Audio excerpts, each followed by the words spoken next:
Welcome বন্ধুরা। আজকের মুভির গল্প 12 ফেল আইপিএস মনোজ শর্মার জীবন কাহিনী নিয়ে, যিনি তার জীবনে অনেক কষ্ট ও সংঘর্ষ করে তার জীবনে সফলতা পেয়েছিলেন। এই সত্য ঘটনা আমাদের অনেক কিছু শেখায় আর উৎসাহিত করে যে জীবনে পরিশ্রম করলে সফলতা আসবেই। এই গল্পটা সত্যিকারের ভালোবাসা আর নিজের উপর বিশ্বাসে। সময়টা ছিল 1997 সাল, স্থান মধ্যপ্রদেশের চম্বল। সেখানে আমরা শর্মা পরিবারকে দেখতে পাই। মুভির মুখ্য চরিত্র মনোজ শর্মা ছাদের উপর বসে 12 পাস করার জন্য চিটিংয়ের কাগজ তৈরি করছিল। নিচে তার বাবা রামবীর শর্মা তার মেয়েকে বলছিল কখনো কোনো কাজে হার মানবে না। এই সময় একজন পোস্টম্যান তাদের ঘরে আসে আর রামবীর শর্মার নামে সাসপেন্সরের চিঠিটা তাকে দেয়। তখন মনোজের ঠাকুমা তাকে বলে, এই চিঠি দেওয়ার কারণ কি? পোস্টম্যান তাকে বলে, তোমার ছেলেকে চাকরি থেকে বরখাস্ত করা হয়েছে, কারণ তোমার ছেলে সরকারি অফিসারের মুখে চপ্পল খুলে মেরেছে। তাতে রামবীর বলে, ম্যানেজার গ্রামে যে শস্য বিলি করা হবে সেগুলো বেআইনিভাবে এখানকার বিধায়কদের দিয়ে দিচ্ছিল। এটা আমার পছন্দ হয়নি। আমি ঘুষ নিতে চাইনি। আমি তাদের বিরুদ্ধে প্রতিবাদ করেছি, তাই তারা আমাকে সাসপেন্ড করে দিয়েছে। মনোজের ঠাকুমা সব কথা শুনে রেগে যায় আর ছোট নাতিকে বলে, যা দোনালাটা নিয়ে আয়, আমি এর মাথার খুলে উড়িয়ে দেব। সেই সময় সেখানে পুলিশ চলে আসে। তখন তারা পোস্টম্যানকে ছাড়তে বাধ্য হয় আর পোস্টম্যান সাসপেনশনের লেটারটা তাদের ঘরের দেওয়ালে মেরে চলে যায়। রাতে পুরো পরিবার চিন্তায় ছিল, চাকরি চলে গেছে, এখন তাদের সংসার কিভাবে চলবে। তাতে মনোজ বলে, চিন্তা করো না, খুব শীঘ্রই আমি 12 পাস করে যাব আর দাদুর মতো সুবেদারের চাকরি করব। তখন আমি সংসারের খরচ বহন করব। এর পরের দৃশ্যে আমরা দেখতে পাই স্কুলে পরীক্ষা চলছে। সেখানে শিক্ষক নিজেই বলছেন, এবারে তোমরা চিট পেপার দেখে লিখো না, ইন্সপেক্টর আসলে তোমরা ধরা পড়ে যাবে। এবারে অন্য ব্যবস্থা করা হয়েছে, আমি বোর্ডে উত্তর লিখে দিচ্ছি, তোমরা সেটা দেখে খাতায় লিখে নাও। সবাই সেটাই করছিল।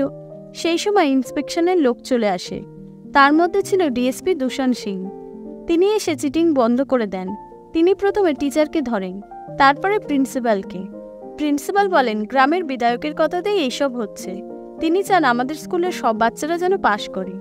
গ্রামের বাচ্চারা আপনার মতো পড়াশোনা করে বড় অফিসার, ডাক্তার, ইঞ্জিনিয়ার হবে না। এরা 12 পাস করে গেলে ছোটখাটো কাজ পেয়ে যাবে। কেন বাচ্চাদের ভবিষ্যৎ নষ্ট করছেন? এখানে ডাকাতদের বাচ্চারাও পড়ে, তারা আপনার ক্ষতি না করে দেয়। তার থেকে এই নিন মিষ্টির প্যাকেট, আর যেটা হচ্ছে সেটা হতে দিন। কিন্তু দূষণ সিং ছিলেন একজন সৎ পুলিশ অফিসার। সে ঘুষ নেওয়ার বিপক্ষে ছিল। সে ওই ঘুষের ছবি তুলে প্রিন্সিপালকে অ্যারেস্ট করে থানায় নিয়ে যায়। আর সে বছর পরীক্ষায় সব বাচ্চারা ফেল করে। এদিকে মনোজের বাড়িতে খুব অববন্টন চলছিল। তখন মনোজ ও তার ভাই তাদের স্যালো মেশিনটাকে টেম্পো বানিয়ে রাস্তায় ভাড়া খাটতে থাকে। তখন বিধায়কের লোকেরা এসে তাদের হুমকি দেয় যে তারা যেন রাস্তায় তাদের গাড়ি বের না করে, কারণ বিধায়কের বাস রাস্তায় চলছে, তাদের গাড়ির ফলে বাসের প্যাসেঞ্জার কম হচ্ছে। কিন্তু মনোজ ও তার ভাই তাদের হুমকিতে ভয় পায় না। তারা তাদের কাজ চালু রাখে। তখন পুলিশ এসে তাদের পথ আটকায়। তারা তাদের কোনো কথা না শুনেই থানায় লকআপে পুরে দেয়। তাতে মনোজের দাদা দীপক রেগে যায় আর সে পুলিশকে বলে তাদের ছেড়ে না দিলে তাদের অবস্থা খারাপ করে দেবে। তাতে পুলিশ রেগে গিয়ে তার উপর লাঠিচার্জ করে।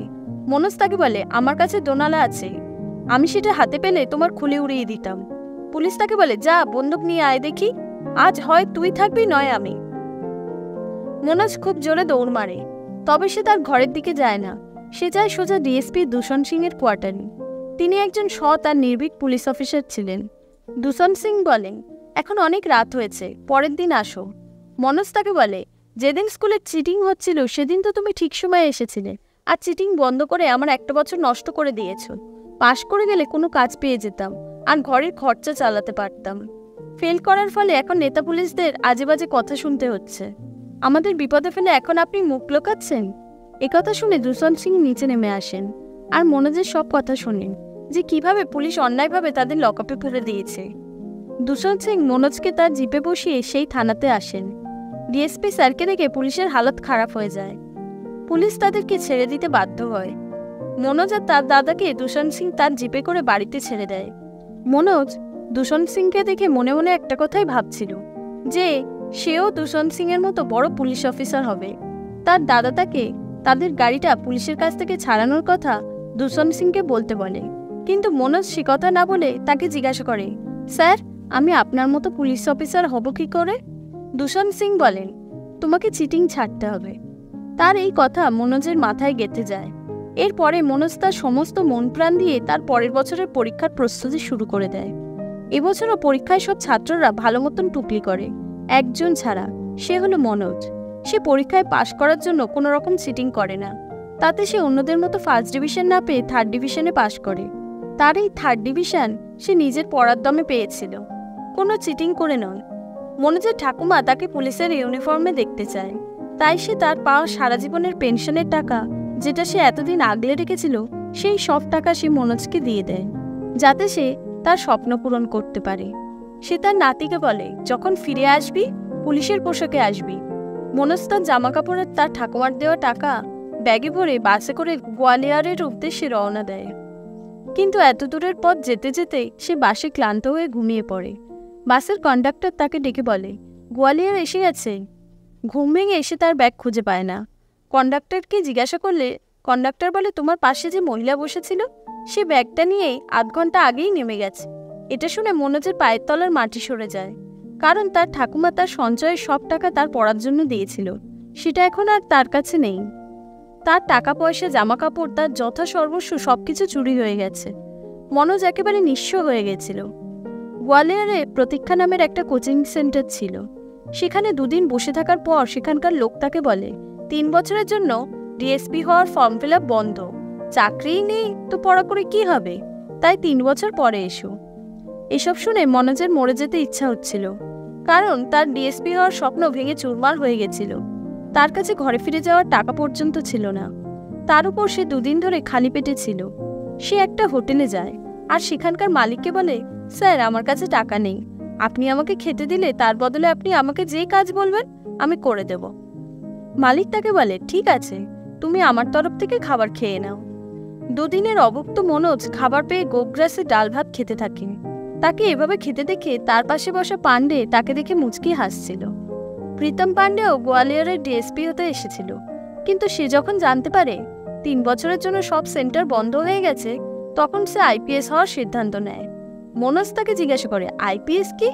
প্রীতম তাকে বলে, ডিএসপির বাপ হলো আইপিএস। ডিএসপি হওয়ার 20 বছর পরে কেউ কেউ আইপিএস হতে পারে, কিন্তু কেউ যদি পড়াশোনা করে প্রিলিমিনারি, মেন্স আর ইন্টারভিউ ক্লিয়ার করতে পারে, তাহলে সে একেবারে আইপিএস অফিসার হয়ে যায়। মনোজ আশার আলো দেখতে পায়। সে প্রীতমকে বলে, আপনি আমাকে আইপিএস হতে সাহায্য করুন, তার বদলে আপনি যা বলবেন আমি করব। আমি আপনার ঘরের একটা কোণে পড়ে থাকব, আমি এভাবে গ্রামে ফিরে যেতে পারবো না। প্রীতমের বাবা পিডব্লিউডিতে চাকরি করতেন। তার টাকা পয়সার কোনো অভাব ছিল না, বরং তার হাতে প্রয়োজনের তুলনায় বেশি টাকাই তার বাবা তাকে দিত। তাই সে কখনো শ্যাম্পেন, কখনো বিয়ার খেয়ে অর্থের অপচয় করত। তাই মনোজকে সাথে নিয়ে যাওয়া তার কাছে কোনো ব্যাপারই ছিল না। এবার ব্যাপার হলো কিভাবে আইপিএস হওয়া যায়। পান্ডের বন্ধু এসে তাদের বলে, পাশেই গৌরনন্দন নামে একজন স্যার কোচিং দেন। সে নিজেও একজন আইপিএস এর ক্যান্ডিডেট। সে 5 বছর আইপিএস পরীক্ষা দিয়েছে, এইবার তার শেষ সুযোগ। তোমাদের আইপিএস হতে সেই সাহায্য করতে পারে। তারা দুজনে গৌরীনন্দনের ক্লাসে পৌঁছে যায়। তিনি সাপসিঁড়ির লুডো খেলার ছক দেখিয়ে আইপিএস এর পুরো ব্যাপারটা খুব সহজে বুঝিয়ে দেন, যেখানে 0 মানে হলো রেস্টার্ট আর 100 মানে হলো আইপিএস। প্রতি বছর 2.5 লাখেরও বেশি ছাত্র আইপিএস হওয়ার জন্য প্রিলির পরীক্ষায় বসে। এই পরীক্ষায় 1500 থেকে 2000 জনের মতো পাশ করে। এই পরীক্ষায় পাশ করলে মেন্সের পরীক্ষায় বসতে পারা যায়। মেন্সের পরীক্ষায় পাশ করলে তাদের মধ্যে থেকে 200 থেকে 250 জনকে ইন্টারভিউয়ের জন্য বাছাই করা হয়। আর ইন্টারভিউতে 1% অর্থাৎ মাত্র 20 থেকে 25 জন উত্তীর্ণ হতে পারে। 2.5 লাখ থেকে মাত্র 20 থেকে 25 জনই আইপিএস হতে পারে। বুঝতেই পারছো কম্পিটিশন লেভেলটা কত হাই। মনোজ তার সমস্ত মন প্রাণ দিয়ে আইপিএস পরীক্ষার প্রস্তুতি শুরু করে দেয়। সে পান্ডের উপর নির্ভর থাকতে চায় না, তাই সে পাশেই একটা লাইব্রেরিতে মাসে 280 টাকা মাইনেতে কাজ করতে শুরু করে। সে কাজের সাথে সাথে পড়াও চালিয়ে যায়। তারপরে সে প্রথমবার প্রিলিমিনারি পরীক্ষায় বসে, কিন্তু এই কম্পিটিশনে সে পাশ করতে পারে না। এদিকে গৌরীনন্দনেরও এটাই লাস্টবার ছিল, কিন্তু সেও পাশ করতে পারে না। হতাশ হয়ে সে একটা চায়ের দোকান খোলে। সে তার নাম রাখে free UPSC guidance centre, restart tea stall. এইভাবে একটা বছর পার হয়ে যায়। আমরা দেখি ইংলিশ মিডিয়াম থেকে পাস হওয়া দীপমোহন নামের একটা ছেলে আইপিএস হয়েছে। প্রীতম পান্ডে তাকে দেখে তার ভক্ত হয়ে যায়। সে গৌরীনন্দনকে ছেড়ে দীপমোহনের কাছে বসে। একদিন মনোজ চা দিতে দিতে তার কাছে পৌঁছে যায়। মনোজ তাকে বলে, আমিও ইউপিএসসির প্রস্তুতি নিচ্ছি। দীপমোহন তাকে বলে, তোমার মতো ছেলে আমাদের গর্ব, যে কাজের সাথে সাথে পড়াও চালিয়ে যাচ্ছে। ভবিষ্যতে যদি কোনোদিন সাহায্যের প্রয়োজন হয় আমার কাছে এসো, আমি যথাসাধ্য চেষ্টা করব। গৌরীনন্দনের স্বপ্ন ছিল সে আইপিএস অফিসার হবে, তাই সে আইপিএসের উর্দি তার ঘরে রেখেছিল। সে সেটা দেখে তার পড়ার জন্য প্রেরণা পেত। কিন্তু আইপিএস হওয়ার জন্য হিন্দির সাথে সাথে ইংরাজিতেও দক্ষ হতে হয়। একথা শুনে মনোজ ইংরাজি শেখার জন্য একটা ভালো কোচিংয়ে ভর্তি হতে চায়, কিন্তু তার কাছে ভর্তির পুরো টাকা ছিল না। সে সেখানকার রিসেপশনিস্টকে বলে, আপনি আমাকে কোনো কাজ দিন, আমি সেটা করে দেব। এই সময় সে দীপমোহনের ফটো তাদের ইনস্টিটিউটে দেখতে পায়। সে বলে, দীপমোহন বাবু তো এখানে পড়েননি, আমি জানি তিনি নিজে পড়েই আইপিএস হয়েছেন। এই সময় সেখানে একজন বাবা তার মেয়ে শ্রদ্ধাকে ওই কোচিংয়ে ভর্তি করতে এসেছিলেন আইপিএস এর প্রস্তুতি নেওয়ার জন্য। মনোজের কথা শুনে তাদের মনে ওই কোচিং সেন্টারের উপর সন্দেহ হয়। শ্রদ্ধার বাবা বলে, আপনারা মিথ্যা কথা বলেছেন, আমি আমার মেয়েকে এখানে ভর্তি করব না। তখন মনোজ বলে, আমিও এখানে পড়ব না, আপনি যে আমার 680 টাকা নিয়েছেন সেটা ফেরত দিন। মনোজের সততা দেখে শ্রদ্ধা ইমপ্রেস হয়ে যায়। একদিন লাইব্রেরি গিয়ে শ্রদ্ধা মনোজকে দেখতে পায়। সেই সময় মনোজের হাতে একটা ইঞ্জিনিয়ারিং এর বই ছিল। শ্রদ্ধা ভাবে মনোজ একজন ইঞ্জিনিয়ার আর বিত্তবান ঘরের ছেলে, তাদের মধ্যে বন্ধুত্ব হয়। পান্ডেও একজন বান্ধবী পেয়ে যায়। মনোজ আর শ্রদ্ধার মধ্যে ভালো আন্ডারস্ট্যান্ডিং হয়। ক্লাসে মনোজ আর শ্রদ্ধা পেছনের দিকে বসেছিল, তারা নিজেদের মধ্যে কথা বলছিল। একদিন স্যার বোর্ডে রকেট সায়েন্স নিয়ে ক্লাসে পড়াচ্ছিলেন। সেই সময় শ্রদ্ধা মনোজের হাত উঠিয়ে দেয় আর বলে, স্যার মনোজ একজন ইঞ্জিনিয়ার, ও আপনার প্রশ্নের ভালো উত্তর দিতে পারবে। স্যার বলেন, আমি যতদূর জানি মনোজ একজন বিএ গ্র্যাজুয়েট আর সে একটা লাইব্রেরিতে কাজ করে, ও ইঞ্জিনিয়ার নয়, হয়তো তোমার কোথাও ভুল হয়েছে। একথা শুনে শ্রদ্ধার মুখ চুন হয়ে যায়। যাকে সে ইঞ্জিনিয়ার ভাবছিল সে একজন সাধারণ পরিবারের সাদামাটা বিএ গ্র্যাজুয়েট। সে একেবারে ভেঙে পড়েছিল আর মনোজের উপর খুব রেগে গেছিল। মনোজ তাকে বলে, শ্রদ্ধা, আমি তোমাকে সবকিছু বলতেই চাইছিলাম যে আমি কোনো ইঞ্জিনিয়ার নই। সেদিন আমি লাইব্রেরিতে বই পরিষ্কার করছিলাম, সেই সময় তুমি এসে গেছিলে, আমি সত্যি কথাটা তোমাকে বলার সুযোগ পাইনি। শ্রদ্ধার মন ভেঙে গেছিল। শ্রদ্ধা তার বাড়ি মুসৌরিতে ফিরে যায়। মনোজের মন এমনিতেই খারাপ ছিল, তারপর লাইব্রেরিতে তার সাথে একটা বাজে ঘটনা ঘটে। লাইব্রেরির মালিক বলেন, 200 কিলো কাগজ বেচে যে টাকা হয় তুমি তার থেকে 1200 টাকা চুরি করেছ। তাতে মনোজ বলে, আমি সৎভাবে কাজ করেছি, তোমার চাকরি তুমি নিয়ে নাও, কিন্তু আমি চোর নই। এরপর সে গমকলে কাজ নেয়। সারাদিন মনোজ গমকলে গম ভাঙিয়ে আটা বানাতো আর রাত জেগে পড়া করত। এইভাবে পরিশ্রম করতে করতে সে প্রিলি পরীক্ষায় পাশ করে যায়। এইবার ছিল মেন্সের পরীক্ষা, যেখানে টপিক ছিল টেররিজম। মনোজের নিজের উপর খুব বিশ্বাস ছিল। সে হিন্দিতে আতঙ্কবাদীদের উপর যেটা পড়েছিল সেটাই সে ইংরেজিতে লিখে আসে। সে ভালো পরীক্ষা দিয়েছে ভেবে খুব খুশি ছিল।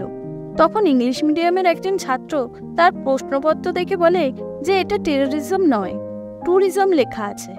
ট্যুরিজম অর্থাৎ ভ্রমণ, বেড়াতে যাওয়া, তুমি পরীক্ষায় ভুল লিখে এসেছো। এইভাবে মনোজ মেইন পরীক্ষায় ফেল করে। তার মন একেবারে ভেঙে গেছিল। নিজের উপর বিশ্বাস ফিরিয়ে আনার জন্য সে চলে যায় সোজা মুসৌরি, শ্রদ্ধার বাড়িতে। সেই সময় শ্রদ্ধা বাড়িতে ছিল না, সে একটা বিয়ে বাড়িতে গেছিল। বাড়িতে তাদের চাকর ছিল। মনোজ তাকে বলে, আমি কি শ্রদ্ধার সাথে একবার কথা বলতে পারি? চাকর তাকে ফোনে শ্রদ্ধার সাথে কথা বলিয়ে দেয়। মনোজ তাকে বলেন, শ্রদ্ধা, আই লাভ ইউ, আমি ভুল করেছি, আমাকে ক্ষমা করে দাও, আমি তোমার জন্য দুনিয়া ওলট পালট করে দেবো, তুমি শুধু একবার আমাকে আই লাভ ইউ বলো। কিন্তু শ্রদ্ধা তার চাকরকে ফোনটা দিতে বলে আর চাকরকে দিয়ে বলে, তুমি মনোজকে বলো সে যেন দিল্লিতে ফিরে যায়। চাকর তাকে বলে, ম্যাডাম আপনাকে দিল্লিতে ফিরে যেতে বললেন। মনোজ এতটাই আঘাত পায় যে এত দূর থেকে আসার জন্য তার যে খিদে তেষ্টা পেয়েছিল সে সব কিছু ভুলে যায়। সে তার হাতের জলের গ্লাসটার জল না খেয়েই সেটা নিচে নামিয়ে রাখে আর শ্রদ্ধার বাড়ির দিকে একবার তাকিয়ে ধীরে ধীরে সেখান থেকে বাইরে বেরিয়ে যায়। মনোজ পুরোপুরি ভেঙে পড়েছিল। সে তার গ্রাম চম্বলে ফিরে আসে। সে তার ভাই ও ছোট বোনকে দেখে খুব খুশি হয়। এরপর সে তার মায়ের সাথে দেখা করে। এই সময় সে জানতে পারে তাদের ঠাকুমা তাদেরকে ছেড়ে সারা জীবনের মতো চলে গেছে। তার ঠাকুমার শেষ ইচ্ছা ছিল যে সে মনোজকে পুলিশের পোশাকে দেখবে, কিন্তু মনোজ কিভাবে তার পরিবারকে বলবে যে ওই পোশাকটা পরার জন্য ভারতে প্রতি বছর 2.5 লাখেরও বেশি ছেলে মেয়ে লড়াই করছে। তবে তার মায়ের কথায় সে আবার অনুপ্রেরণা পায় আর সে আবার কামব্যাক করে রিস্টার্ট করে, অর্থাৎ আবার প্রিলি মেন্স ইন্টারভিউয়ের জন্য লড়াই শুরু করে। একবার তার বাবা গমকলে তার সাথে দেখা করতে আসে। মনোজের এই অবস্থা দেখে তার বাবা বলে, সৎ হয়ে দেখেছি, সততার কোনো মূল্য নেই। এবার আমি ঘুষখোর হব, তাতে আমাদের অনেক টাকা হবে, আমাদের আর কোনো অভাব থাকবে না। মনোজ তার বাবাকে বলে, কথা সেটা নয়, কথা হলো ঘুষ খেয়ে বেআইনি কাজ করলে সেই লোকসানটা সহ্য করতে হচ্ছে আমাদের মতো গরিব লোককেই। আমরা যদি সৎভাবে কাজ করি তাহলে গরিব লোকেরা পেট ভরে খেতে পাবে, মাথার উপর ছাদ পাবে, আর পাবে শিক্ষা। তার ফলে তারাও সমাজে এগিয়ে যাবে। তার বাবা তার এই মোটিভেশন দেখে খুব খুশি হয় আর তাকে আইপিএস হওয়ার জন্য আশীর্বাদ করেন। এর মধ্যে শ্রদ্ধা ক্লাসে আবার ফিরে আসে। সে মনোজকে খুঁজতে শুরু করে। সবশেষে সে পান্ডের কাছে জানতে পারে মনোজ ক্লাসেই আছে, তবে আজকাল সে আর কারোর সাথে বেশি মেলামেশা করে না। শ্রদ্ধা মনোজের সাথে দেখা করে তাকে বলে, সেদিন আমি তোমার সাথে খুব খারাপ ব্যবহার করেছি, তার জন্য আমাকে ক্ষমা করে দাও। তুমি চলে যাওয়ার 1 মিনিট পরে আমি আবার ফোন করেছিলাম তোমাকে সরি বলার জন্য, কিন্তু ততক্ষণে তুমি চলে গেছিলে। শ্রদ্ধাও এখন আইপিএসের পথ পরিবর্তন করে ডেপুটি কমিশনার হওয়ার সিদ্ধান্ত নিয়েছে। সেখানে সে প্রিলিমিনারি পরীক্ষায় পাশও করে গেছে। মনোজ তাকে বলে, আমি তখনই তোমার সাথে দেখা করব যখন আমিও প্রিলিমিনারি পরীক্ষায় পাশ করব। এই সময় আমরা প্রীতম পান্ডেকে দেখতে পাই, যে 4 বছর পরীক্ষা দেওয়ার পরেও পাশ করতে পারেনি। এর ফলে তার বান্ধবী তাকে ছেড়ে চলে যায়। এই সময় চায়ের দোকানে শ্রদ্ধার হাত মনোজের হাতে দেখেই তার মাথা গরম হয়ে যায়। সে মনোজকে বলে, এই মেয়েগুলো শুধু চাকরি পাওয়া বড়লোক ঘরের ছেলেকেই চেনে, তুই যদি চাকরি না পাস ও তোকে ছেড়ে চলে যাবে। পাশে বসে থাকা শ্রদ্ধার এই কথাগুলো খুব মনে লাগে। সে রাগে সেখান থেকে বেরিয়ে পড়ে। মনোজ তার রাগ ভাঙানোর জন্য তার পেছনে ছোটে। সে শ্রদ্ধাকে বলে, শ্রদ্ধা তুমিই আমার প্রেরণা, তুমি আমাকে ছেড়ে যেও না, আমি তোমার জন্য সব কিছু করতে পারি। শ্রদ্ধা তাকে বলে, তুমি বলেছিলে না আমি যদি তোমাকে আই লাভ ইউ বলি তুমি দুনিয়া বদলে দেবে? নাও, আজ আমি তোমাকে বলছি, মনোজ আই লাভ ইউ। যাও, আইপিএস হয়ে সবাইকে দেখিয়ে দাও। সেদিন রাতে প্রীতম পান্ডে শ্রদ্ধার বাবাকে ফোন করে বলে, দিল্লিতে আপনার মেয়ে মনোজ নামের একটা ছেলের সাথে রাত কাটাচ্ছে।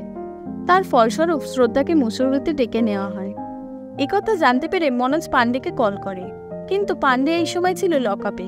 মনোজ তাড়াতাড়ি থানায় যায়। সে সেখানকার ইন্সপেক্টরকে বলে, আপনি কিসের ভিত্তিতে পান্ডেকে লকআপে ঢুকিয়েছেন? কোন ধারায় অ্যারেস্ট করেছেন? অ্যারেস্ট ওয়ারেন্ট কোথায়? সবকিছু আমাকে দেখান। পুলিশটা তাকে বলে, ও রাস্তায় দাঁড়িয়ে গালিগালাজ করছিল, তাই আমি ওকে ভেতরে ঢুকিয়েছি। ওকে 3000 টাকা ফাইন দিতে হবে। মনোজ তাকে বলে, ও কোনো হিংসা ছড়ায়নি, আর ওর বিরুদ্ধে আপনার কাছে কোনো অ্যারেস্ট ওয়ারেন্টও নেই। আমি সবে আইপিএস পরীক্ষার মেন্সে পাশ করেছি। আইপিএস হয়ে গেলে সবার আগে তোমাকে ট্রান্সফার করে দেব। তার পেছনে আরও একজন বড় পুলিশ অফিসার দাঁড়িয়েছিল। তার কথাতে ওই পুলিশটা পান্ডেকে ছাড়তে বাধ্য হয়। বাইরে আসার পরে মনোজ পান্ডেকে খুব গালাগালি দেয় আর বলে, তুই শ্রদ্ধার বাবাকে ফোন করে কেন উল্টোপাল্টা বলেছিস? আজ তোর জন্য শ্রদ্ধা আমাকে ছেড়ে মুসৌরি যেতে বাধ্য হয়েছে। পান্ডে তার কাজের জন্য অনুতাপ করে, কিন্তু রাগের চোটে সে যে কথা বলে ফেলেছে সেটা কি আর ফেরত নেওয়া যায়? এর মধ্যেই মনোজের গৌরী স্যারের সাথে দেখা হয়। গৌরী স্যার বলেন, এখন থেকে মনোজ আর গমকলে কাজ করবে না। আমি যেখানে থাকি তুমিও সেখানেই থাকবে। আমি তোমার 3 বেলার খাওয়ার দেব, আর বাকি রইল টাকার কথা, যখন তুমি চাকরি পাবে তখন আমাকে ডবল টাকা দিয়ে দিও। এইভাবে মনোজ তার পড়া দ্বিগুণ করে দেয়। এইভাবে মনোজ এক এক করে প্রথমে প্রিলি পরীক্ষায় পাশ করে, তারপর মেন্সের পরীক্ষায় পাশ করে, আর এখন ছিল তার ইন্টারভিউয়ের দিন। এইবারে শ্রদ্ধাও তার পাশে ছিল। সে এখন ডেপুটি কমিশনার হয়ে গেছিল। সে তাকে ইন্টারভিউয়ের জন্য ড্রেস আপ করে তৈরি করে। এরপর আমরা দিল্লির ইউনিয়ন পাবলিক সার্ভিস কমিশন দেখতে পাই। তার মেন গেট দিয়ে মনোজ ঢুকে যায়। সেখানে তার মতো আরও অনেক লোক ডাক পেয়েছিল। সেখানকার একজন চাপরাসি তাকে বলে, ভেতরে যারা ইন্টারভিউ নিচ্ছেন তারা ইংরাজি ভাষায় কথা বলা পছন্দ করেন, তারা হিন্দি মিডিয়ামের ছেলেদের বেশি পছন্দ করেন না। তোমাকে যদি জিজ্ঞাসা করা হয় তুমি 12-এ কেন ফেল করেছিলে, তুমি বলে দিও যে তোমার ঠাকুমা অসুস্থ ছিলেন। চেষ্টা করো হিন্দি কম বলার আর ইংরেজিতে বেশি কথা বলার। মনোজ বেশ ঘাবড়েছিল। সে দেখে ভেতরে 5 জন ব্যক্তি ইন্টারভিউ নেওয়ার জন্য বসে আছে। তারা একে একে র্যাপিড ফায়ারের মতো তাকে ইংরেজিতে নানা প্রশ্ন করতে থাকে। সে কোনো কিছুরই ঠিকঠাক উত্তর দিতে পারছিল না। তখন ম্যাম তাকে বলে, তুমি বাইরে গিয়ে 2 মিনিট অপেক্ষা করো, আমরা আবার তোমাকে ডেকে নিচ্ছি। শ্রদ্ধা মনোজকে একটা চিঠি দিয়েছিল। মনোজ এই সময় চিঠিটা খুলে পড়ে। তাতে লেখা ছিল, মনোজ তুমি আইপিএস হও আর নাই হও, আমি তোমাকে ভালোবাসি। তুমি যদি গমকলে কাজও করো আমি সবসময় তোমার পাশেই থাকবে। তুমি কি আমাকে বিয়ে করবে? এইসব পড়ে মনোজের কনফিডেন্স 100% বেড়ে যায়। মনোজ তার টাইটা আলগা করে জুতোটা খোলে আর খালি পায়েই আবার ইন্টারভিউ দিতে যায়। তাকে জিজ্ঞাসা করা হয়, ক্লাস 10-এ ফার্স্ট ডিভিশনে পাশ করে 12-এ 1 বছর গ্যাপ দিয়ে 3rd ডিভিশনে পাশ করলে কেন? মনোজ তাদের বলে, স্যার 1 বছর আগে আমাদের স্কুলে চিটিং হয়নি। যদি চিটিং হতো তাহলে আমিও ফার্স্ট ডিভিশনে 12 পাশ করতাম আর আপনারা সেই নম্বরটা দেখতে পেতেন। আমাদের গ্রামে এটা খুবই সাধারণ ব্যাপার, একে ব্যবস্থা বলা হয়। আমাদের স্কুলের স্যারেরাই এটা করতে আমাদের সাহায্য করতেন। কিন্তু একদিন স্কুলে দূষণ স্যার এসে আমার চোখ খুলে দিয়েছেন। আমি ওনার মতো হতে চেয়েছি, তাই পরের বছর যখন পরীক্ষা হয় আমি কোনো চিটিং না করে নিজের ক্ষমতায় পরীক্ষা দিই। পরিবারের অবস্থা খারাপ থাকায় ভালো কোচিং নিতে পারিনি, তাই নম্বর কম পেয়েছি। যদি আমি এই পোস্টে এসে যাই তাহলে আমি পুরো জেলায় কোথাও চিটিং ও ঘুষখোরি হতে দেব না, এটা আমি কথা দিতে পারি। স্যার তাকে বলেন, আমি একজন টপার ছেলেকে না নিয়ে 12 ফেল হিন্দি মিডিয়াম ছেলেকে কেন সিলেক্ট করব, তার কারণ দেখাও। মনোজ বলে, আমি কি জল খেতে পারি? তাকে বলা হয়, হ্যাঁ অবশ্যই খেতে পারো। মনোজ বলে, আমি কাচের গ্লাসে অভ্যস্ত নই, স্টিলের গ্লাসে জল খেতে চাই। তারা বলে, জলটা তো পরিষ্কার, কাচের গ্লাস আর স্টিলের গ্লাস একই ব্যাপার। মনোজ বলে, স্যার আমিও তো আপনাকে এই কথাটাই বোঝাতে চাইছি। জলটা পরিষ্কার অর্থাৎ আমি পরিষ্কার, আমার হিন্দি অথবা ইংরাজি বলাতে কোনো যায় আসে না, ভেতরের পরিষ্কার সততাই আসল ব্যাপার। সে একটা সুন্দর লাইন বলে যায়, আমি হয়তো সেই সূর্য হতে পারবো না যে পুরো পৃথিবীকে আলো দেয়, কিন্তু আমি অবশ্যই সেই রাস্তার ল্যাম্পপোস্টের আলো হতে পারবো যে তার নিচের জায়গার অন্ধকার দূর করবে। এর 45 দিন পরে রেজাল্ট বের হয়। মনোজ জানতো সে ইন্টারভিউতে পাশ করতে পারবে না, কিন্তু সে শ্রদ্ধার কথাতে মেন গেট পর্যন্ত পৌঁছে যায়। এরপর আমরা দেখি ইন্টারভিউয়ের চেয়ারম্যান মনোজকে পছন্দ করেননি, কিন্তু বাকিদের মতামত ছিল পুলিশ ডিপার্টমেন্টে মনোজের মতো সত্যবাদী সৎ নিষ্ঠাবান লোকের প্রয়োজন। ট্রেনিং পেলে সে সব কিছু শিখে নেবে। যদি এইরকম ক্যান্ডিডেটকে না নেওয়া হয় তাহলে এই পরীক্ষার কি দরকার? শ্রদ্ধা লিস্টে মনোজের নাম দেখতে পায়। শ্রদ্ধা মাথা নাড়িয়ে মনোজকে ইশারা করে যে লিস্টে তার নাম উঠেছে। খুশির চোটে মনোজ একেবারে মাটিতে বসে পড়ে, যেন কয়েক বছর ধরে সে যেই দায়িত্বভার বহন করে যাচ্ছিল সেটা তার মাথা থেকে নেমে গেছে। অবশেষে সে আইপিএস হতে পেরেছে, আর সে 2.5 লাখের মধ্যে সেই গরিব ঘরের ছেলে যে তার কঠোর পরিশ্রম, শ্রদ্ধা ও নিজের উপর বিশ্বাসের জোরে এত দূর এসেছে, যেটার সে এতদিন শুধু স্বপ্নই দেখেছে। গৌরীনন্দন স্যার তার কাছে যে ইউনিফর্মটা ছিল সেটা সে মনোজকে উপহার দেয়।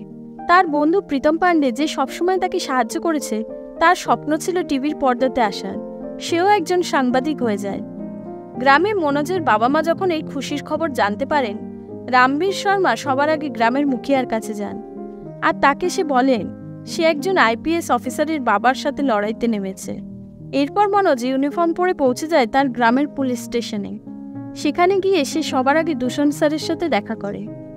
দূষণ স্যার তাকে দেখে স্যালুট করেন। মনোজ বলেন, স্যার আপনি হয়তো আমাকে চিনতে পারেননি, আজ থেকে কয়েক বছর আগে আপনার সাথে আমার দেখা হয়েছিল। আমার পরিবারের অবস্থা খারাপ ছিল, আপনি আমাকে লকআপ থেকে বাঁচিয়েছিলেন আর বলেছিলেন আমার মতো হতে গেলে চিটিং ছাড়তে হবে। আমি চিটিং ছেড়ে দিয়েছিলাম। এইসব কথা শুনে দূষণ সিংহ খুব ইমোশনাল হয়ে যান আর তিনি মনোজকে বুকে জড়িয়ে ধরেন। এরপর আমরা দেখি চম্বল গ্রাম থেকে মনোজের বিয়ের বরযাত্রী বের হচ্ছে আর তারা মুসৌরিতে যাচ্ছে। গ্রামের মুখিয়াও সেখানে উপস্থিত ছিল। তারা আগে সেখানে উৎপাত করত আর আজ আইপিএস অফিসারের ভয়ে তারা হাত জোড়ো করে বসেছিল। আর এখানে এই সুন্দর মুভিটি শেষ হয়ে যায়। এই মুভি আমাদের শেখায় যে কখনো হার মানবে না, ফেল হলেও আবার রিস্টার্ট করো। আজ নয়তো কাল, পরের বছর, 2 বছর, 3 বছর, 5 বছর, কখনো না কখনো সেই সফলতার চাবিকাঠি তোমার হাতের মুঠোয় আসবেই। বন্ধুরা, মুভিটি আপনাদের কেমন লাগলো অবশ্যই কমেন্ট করে জানাবেন। এরকম আরও সুন্দর সুন্দর মুভি নিয়ে আমি খুব শীঘ্রই হাজির হব। ধন্যবাদ।